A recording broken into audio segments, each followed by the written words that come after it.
Hi guys, video में बात करेंगे अडानी ग्रुप के बारे में और साथ ही साथ गाइस हम बाजार को भी यहाँ पे मतलब डिस्कशन करेंगे कि भाई आज बाजार में जो पॉजिटिव बाउंस देखने को मिले हैं उसके पीछे रीज़न क्या है।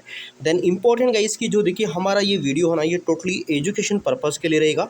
अपन कोई सेल बाई प्रॉफिट लॉस इन सारी चीज़ों का दावा नहीं करते हैं। सो प्लीज़ आप कोई भी डिसीजन लेने से पहले एक बार अपनी रिसर्च जरूर करिएगा, क्योंकि बाजार में इन्वेस्टमेंट जोखिम से भरा हुआ है। तो सबसे पहले गाइस हम बात करेंगे अडानी ग्रुप के बारे में कि भाई अडानी ग्रुप को लेकर क्या खबर है।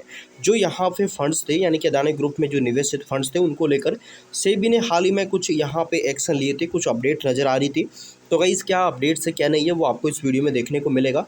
तो देखिए सेबी ने ऑफशोर फंड्स के सेटलमेंट आवेदनों को खारिज किया है, सेटलमेंट से इनकार किया है। भारतीय बाजार नियामक सेबी ने अडानी ग्रुप से की जो कंपनी निवेशित है, निवेश करने वाले कम से कम 3 जो यहाँ पे मॉरिशस आधारित विदेशी फंड्स है उनके सेटलमेंट यानी कि समझौते आवेदनों को खारिज यहाँ पे किया है। अब इसका अडानी ग्रुप पर क्या इम्पैक्ट पड़ेगा, क्या है यहाँ पे टेस्ट, तो जानकारी छिपाने का आरोप यानी कि 2023 में हिंडनबर्ग के विवादों से सेबी अडानी ग्रुप से जुड़े 13 विदेशी पोर्टफोलियो निवेशकों की जाँच कर रही है। नियामक ने ये कदम उठाया, यानी कि ये कदम इस मतलब ये जो कदम है इसलिए उठाया क्योंकि कुछ फंड्स अपने शेयरधारकों की पूंजी मतलब पूरी जानकारी देने और सेबी द्वारा मांगे गए वित्तीय जुर्माने को चुकाने पर यहाँ पे मतलब सहमत नहीं थे, इनकार कर रहे थे। बेंगलुरु टनल प्रोजेक्ट यानी कि कानूनी अड़चनें दूर करने के लिए कानून में संशोधन यहाँ पे।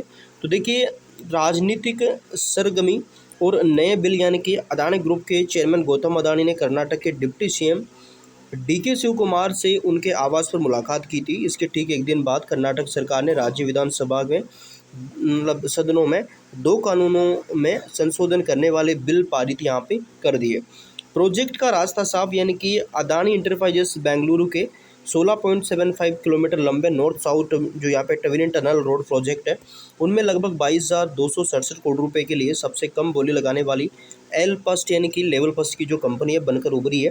प्रोजेक्ट के खिलाफ कर्नाटक हाई कोर्ट में 3 जनहित याचिकाएं यानी कि PIL लंबित थी, जिन्हें अब इन विधायी संशोधनों के जरिए कानूनी रूप से क्लियर कर दिया गया है। इसके बाद देखिए अगर हम बाजार की बात करें अडानी इंटरप्राइजेस की, तो अडानी जो इंटरप्राइजेस है मार्केट लीडर यानी कि आज भारतीय शेयर बाजार और निफ्टी सेंसेक्स की जो मजबूत रिकवरी नजर आई एंड इसमें अडानी ग्रुप के शेयरों में अच्छा खासा बाउंस हमें देखने को मिला। अब शीर्ष की अगर मैं बात करूं तो वो अडानी इंटरप्राइजेस देखने को मिला, जिसमें लगभग हमें 4% के आसपास का पॉजिटिव डेटा देखने को मिला। अडानी बिल्मर भी लगभग 3% तक अच्छा करता हुआ नजर आया।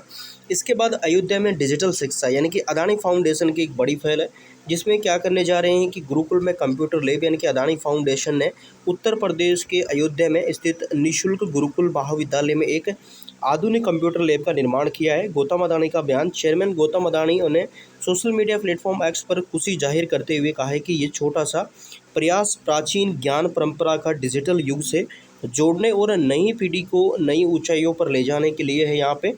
इसके बाद विमानन क्षेत्र यानी कि अगर मैं बात करूँगा इस नए प्लान्स की, तो इसमें एकाधिकार को लेकर भी चिंता जताई जा रही है। यानी कि भाई देखिए इंडिगो प्रमोटर्स की बड़ी चेतावनी है। देखिए देश की सबसे बड़ी airline company Indigo promoters Rahul Bhatia ने एयरपोर्ट अपसोर्स जैसे कि अडानी ग्रुप जो कि मुंबई अहमदाबाद कई बड़े एयरपोर्ट संभालता है द्वारा एयरलाइंस में हिस्सेदारी रखने या एयरपोर्ट्स को एयरलाइंस दोनों में एक साथ नियंत्रित करने पर हितों को भारी टकराव बताया है गाइस यहाँ पे कि भाई अगर एक ही ग्रुप को सारे आप ये सब दे दोगे तो मोनोपोली हो जाएगी, यानी कि वो अपनी मनमानी कर सकता है। तो इसके बेसिस पे ये चीज़ें यहाँ पे आगे हो सकती है।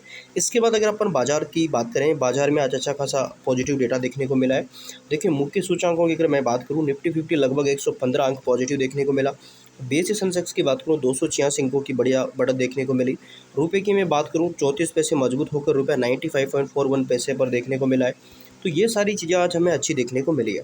बाजार में उतार चढ़ाव की मुख्य वजह क्या रही है, तो शुरुआती यानी कि कमजोरी रही है। देखिए सुबह वैश्विक बाजारों में थोड़ा तनाव देखने को मिला, भू राजनीतिक जो तनाव है और यूएस द्वारा ईरान पर लगाए गए कड़े प्रतिबंधों के कारण बाजार थोड़ा बहुत नीचे हुआ, बट इसके बाद दबाव खत्म हुआ और उसके बाद बाजार ने अच्छा प्रदर्शन किया। देखिए दबाव के कारण निवेशकों ने इस हफ्ते होने वाली डिप्टी डेरिवेटिव यानी कि FNO की मंथली एक्सपायरी को लेकर सावधानी देखी गई है। साथ ही इस साल मानसून के सामान्य से 15% कम रहने का अनुमान बताया गया है एंड ग्रामीण मांग को लेकर भी चिंता है यहाँ पे। रिकवरी का कारण क्या है, तो देखिए रिकवरी के कारण आज कच्चे तेल की जो कीमतें हैं 92 प्रति बैरल के आसपास स्थिर होने और घरेलू संस्थागत निवेशकों के निचले स्तरों पर चौतरफा अच्छा खासा बाउंस मतलब पॉजिटिव वीक रुख अपनाने से आज बाजार थोड़ा यू टर्न लेता हुआ नजर आया है। सेक्टर्स और स्टॉक का प्रदर्शन तो तेजी वाले सेक्टर सार्वजनिक में देखा जाए PSU banks media financial services sector इनमें अच्छा खासा बाउंस देखने को मिला। अदानी ग्रुप का भी थोड़ा बहुत पॉजिटिव डेटा देखने को मिला। मंदी वाले सेक्टर कौन से मेटल आईटी ऑटो एंड इसके बाद देखा जाए एससीएलटी इन सारी कंपनी से देखा जाए तो इनमें थोड़ा बहुत हमें प्रेशर देखने को मिला। इसके बाद फर्स्ट देखे आज बाजार की तेजी के पीछे तो वी सेफ रिकवरी यानी कि देखा जाए निचले स्तरों पर बाउंस बैक नजर आया। इसके बाद पीएसयू बैंक और फाइनेंशियल सेक्टर्स में थोड़ा बहुत हमें अच्छा माहौल बनता हुआ नजर आया। आईटी सेक्टर और ऑटो सेक्टरों ने मार्केट को संभाला। अदानी इंटरप्राइजेस ने भी थोड़ा बाजार को सपोर्ट दिया। क्रूड ऑयल और रुपए की मैं बात करूं तो यहाँ पे आप देख ही सकते हैं जैसा कि मैंने शुरुआत में बता दिया था कि रुपया 34 पैसे मजबूत हुआ। क्रूड ऑयल भी थोड़ा बहुत स्थिर देखने को मिला, उसके चलते आज बाजार ने ऐसा परफॉर्म किया है। तो ध्यान रखिएगा इस अगर आगे कुछ अपडेट आता है मैं आपको अपडेट करने की कोशिश करूंगा। सो अगर आप चैनल पे नए हैं सब्सक्राइब कर सकते हैं, बेल आइकन को प्रेस कर सकते हैं ताकि आगे अपडेट्स आपको मिलते रहे। बाकी अपने इस चैनल पे गाइस हम कोई सेल बाई प्रॉफिट लॉस इन सारी चीज़ों का दावा नहीं करते हैं। सो प्लीज़ आप अपनी रिसर्च जरूर करें। So thank you for watching guys.